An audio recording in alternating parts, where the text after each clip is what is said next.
رکھیں کہ گولی اور تلوار سے اتنے زیادہ زخم لوگوں کو نہیں لگے آج تک جتنے زبان نے لوگوں کو زخم لگائے ہیں۔ رسول اللہ صلی اللہ علیہ وسلم کی صحیح حدیث میں کہتا ہے کہ جسم کے تمام اعضاء روزانہ صبح پناہ مانگتے ہیں زبان سے کہ اگر تم سیدھی رہی تو ہم بچ جائیں گے، اور اگر تم سیدھی نہ رہی یا تم خراب ہو گئی، ٹیڑھی ہو گئی، تو ہم بھی برباد ہو جائیں گے، ہم بھی ٹیڑھے ہو جائیں گے۔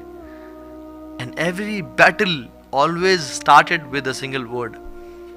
ہر فائٹ، ہر ہاتھا پائی سے پہلے ایک لفظ ہوتا تھا جس سے وہ شروع ہوتی تھی۔ امیجن اگر ہم اس چیز کو، میں آپ سے ایک وہ شیئر بھی کرتا ہوں، ایک بڑا فنی انسیڈنٹ جس میں خاتون آئی اور وہ ایک عالم صاحب کے پاس آئی جو انفارچونیٹلی تعویذ لکھا کرتے تھے۔ اب ہمیں پتہ ہے کہ تعویذ پہننا لکھنا سارا یہ اللہ کے نبی صلی اللہ علیہ وسلم سے ثابت نہیں ہے، لیکن بہت عام ہے ہمارے معاشرے میں۔ تو وہ ایک مولوی صاحب کے پاس چلی گئی کہ مولوی صاحب میری بہو، میری جو نند ہے، بڑے مسائل ہیں، بڑی اچھی عورت نہیں ہے، میری ساس، اس کے ساتھ بڑے مسائل ہیں، میرا ہسبینڈ وہ بھی بڑے مسئلے کرتا ہے، میرا سسر، سب کے ساتھ بڑے مسائل ہیں، میں بڑی شریف ہوں اور بڑا مسئلہ ہے، تو کائنڈلی کوئی ایسا تعویذ دینا جو سب کو نا بہترین، میرے جو پورا سب کے ساتھ مسائل نا ختم کر دیں۔ تو ان مولوی صاحب نے نا ایسے ایک پرچی پہ کہا، انہوں نے کہا بڑا کمال کا تعویذ دے رہا ہوں اور بڑا قیمت ہے اس کی، بڑا خرچہ آئے گا آپ کو۔ انہوں نے کہا دیں، میرے زندگی آسان ہو جائے گی۔ انہوں نے دیا، انہوں نے کہا لیکن ایک شرط ہے، اس تعویذ کو جس طرح سے میں کہہ رہا ہوں آپ اس طرح استعمال کریں گے تو افیکٹو ہوگا، ورنہ نہیں ہوگا، پھر ورنہ آپ کے پیسے بھی ضائع اور کام بھی ضائع۔ انہوں نے کہا کس طرح کرنا ہے؟ انہوں نے کہا جب بھی آپ صبح اپنا کام شام کر کے نیچے آتی ہیں، سب کے ساتھ بیٹھتی ہیں نا، تو آپ نے اس تعویذ کو نا اپنے پیچھے مولر ٹیتھ میں، یعنی جو پیچھے والے دانت ہیں، اس میں زور سے نا چبا لینا ہے اور دبا کے، جب تک آپ اپنے ساتھ بیٹھی ہیں آپ نے دبا کے رکھنا ہے، تب بھی افیکٹو ہوگا، ورنہ نہیں ہوگا۔ تو انہوں نے کہا ٹھیک ہے۔ وہ یہ کرتی تھی۔ 2-3 ہفتے گزرے، وہ آئی ہوں، وہ پیسے دیے اور کہا مولوی صاحب کیا کمال کا تعویذ دیا آپ نے، مزہ آ گیا ہے، سارے مسئلے ختم ہو گئے۔ تو اس نے کہا کہ مقصد آپ کا بس منہ بند کروانا تھا اور کچھ نہیں تھا۔ یعنی سبحان اللہ، اگر ہم اپنا منہ بند کر لیں ہمارے سارے مسائل ختم ہو جائیں گے۔ اور ابن حزم رحمہ اللہ کہتے ہیں کہ ہاؤ بیوٹیفل از سائلنس، کتنی کمال کی چیز ہے یہ silence, especially in sensitive matters. کیونکہ ہم نے کتنے لوگوں کو دیکھا کہ جب وہ بولے تو وہ ڈسٹرائے کر دیے گئے اور وہ تباہ ہو گئے، لوگوں کے ہاتھوں بھی اور آخرت میں بھی، اور ہم نے کسی کو نہیں دیکھا جو خاموش رہا اور خاموشی نے اس کو تباہ کیا ہو۔ جو خاموش رہا وہ کامیاب ہو گیا۔ سبحان اللہ، ہاؤ بیوٹیفل از اٹ۔ اور عمر بن خطاب، اللہ اکبر، تو جب احنف بن قیس سے بات کر رہے تھے نا تو انہوں نے بڑی کمال کی نصیحت کی اور کہتے ہیں کہ احنف، the more one laughs the less dignity he will possess۔ جو جتنا زیادہ ہنستا ہے اتنا وقار اس کا کام ہوتا ہے۔ whoever jokes excessively is a person who will be taken lightly۔ جو زیادہ جوک کرتا ہے excessively، وہ ایسا شخص ہے جس کو لائٹ لیا جائے گا، اس کا وقار اور ہیبت اور رعب نہیں ہوگا لوگوں پہ۔ whoever does something frequently will be known by that thing۔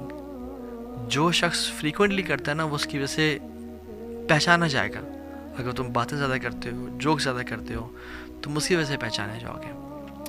اور جو زیادہ بولتا ہے وہ زیادہ غلطی کرتا ہے، اور جو زیادہ غلطی کرتا ہے اس میں کم موڈیسٹی ہوتی ہے، اور جس میں کم موڈیسٹی ہوتی ہے اس میں کم تقویٰ ہوتا ہے، اور جس میں کم تقویٰ ہوتا ہے اس کا دل مردہ ہو جاتا ہے۔ پھر how beautiful is this statement, اللہ اکبر۔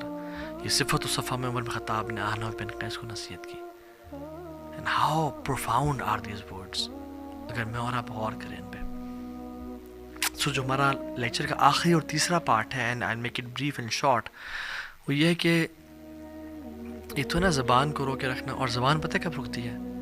جب انسان اپنے دل کو رو کے رکھے، جب اپنے دل میں لوگوں کو معاف کرے، جب دل میں کہے یار چلو خیر ہے، لوگوں کو ایکسکیوزز دے، زبان تب رکتی ہے۔ یہ میں آپ کو ایک ٹرک بتا رہا ہوں۔ if you want to keep your tongue pure and in control, you have to let things go۔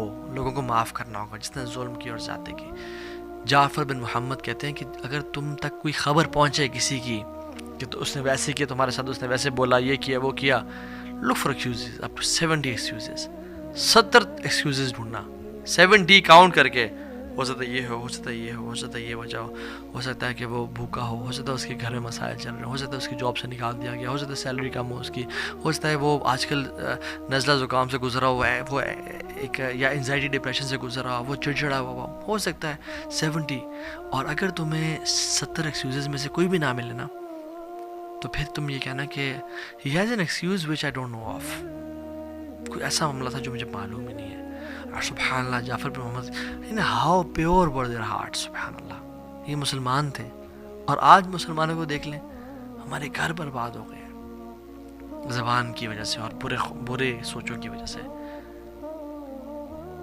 Be a person who excuses people, جو لوگوں پہ لائٹ ہوتا ہے، یہ بڑی کوالٹی ہے، یہ دل کے نا پاک اور پیور ہونے کی نشانی ہے، کہ کس کا دل صاف ہے اور کس کا دل، زیادہ تہجد سے نہیں پتہ چلتا کس کا دل پاک ہے نہیں ہے، زیادہ نوافل سے اور زیادہ قرآن کی تلاوت سے واللہ ہی نہیں پتہ چلتا کس کا دل پاک ہے یا نہیں ہے۔ یہ دل کی پاکی کا پتہ چلتا ہے کہ لوگوں کے بارے میں میں کیا سوچ رہا ہوں، حسد ہے، بغض ہے یا نہیں ہے، لوگوں کو معاف کرتا ہوں یا اس کے بارے میں کانسپیریسیز کر رہا ہوں، مینیپولیشنز کر رہا ہوں۔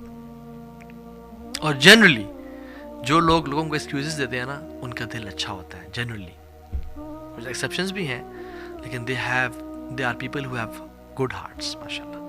اور امام شافعی رحمہ اللہ کہتے ہیں the one who wants to end his life with excellence، وہ چاہتا ہے اسے خاتمہ بالخیر ہو، کلمہ پہ ہو، وہ بہترین طریقے سے مرے، should be a person who should give excuses to people، او یار چلو کوئی مسئلہ نہیں، خیر انشاءاللہ اسے معاف کرے، میں نے بھی اسے معاف کیا۔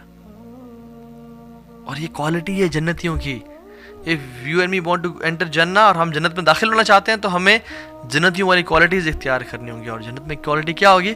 وَنَزَعْنَا مَا فِي صُدُورِهِم مِّن غِلٍّ، ان کے دلوں کو پاک کر دیا جائے گا آپس میں غیل سے، اخواناً، بھائی ہوں گے، عَلَى سُرُرٍ مُتَقَابِلِينَ، ایسے اونچے بیڈز پہ ہوں گے، آپس میں ایک دوسرے کے سامنے ٹیک لگائے اور گپ شپ لگا رہے ہوں گے، بھائی بنے ہوں گے۔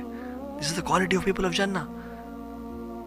سورہ حجرات میں آپ دیکھ لیں، سبحان آیت نمبر 9 میں، کہ اللہ تعالیٰ کہتے ہیں کہ اگر تم میں سے کوئی دو گروہ آپس میں قتال کرتے ہیں، فَأَصْلِحُوا بَيْنَهُمَا، تو آپس میں اصلاح کرو۔ لیکن اگر کوئی اصلاح نہ کرنا چاہے، تو پھر جس پہ ظلم کیا جا رہا ہے اس کے ساتھ مل کے اس کے خلاف لڑو، اسے قتال کرو۔ لیکن پھر آخر میں دوبارہ کیا کہا؟ إِنَّمَا الْمُؤْمِنُونَ إِخْوَةٌ، یاد رکھو تم ہو بھائی ہو، تم بردرز آپس میں، فَأَصْلِحُوا بَيْنَ أَخَوَيْكُمْ، آپس میں اصلاح رکھو، وَاتَّقُوا اللَّهَ لَعَلَّكُمْ تُرْحَمُونَ، اور اللہ کا تقوی اختیار کرو تاکہ تم پہ رحم کیا جائے۔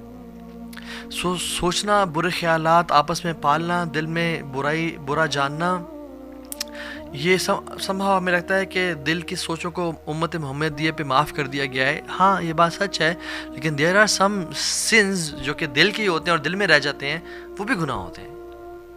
یا ایھا الذین آمنوا اجتنبوا کثیرا من الظن ان بعد الظن اثم، زیادہ سوچنے سے نا، بیڈ سسپیشن سے اور لوگوں کے بارے میں خیالات سے، گمانوں سے بچو، کیونکہ کچھ گمان ہوتے ہیں جو گناہ ہوتے ہیں۔ ولا تجسسوا،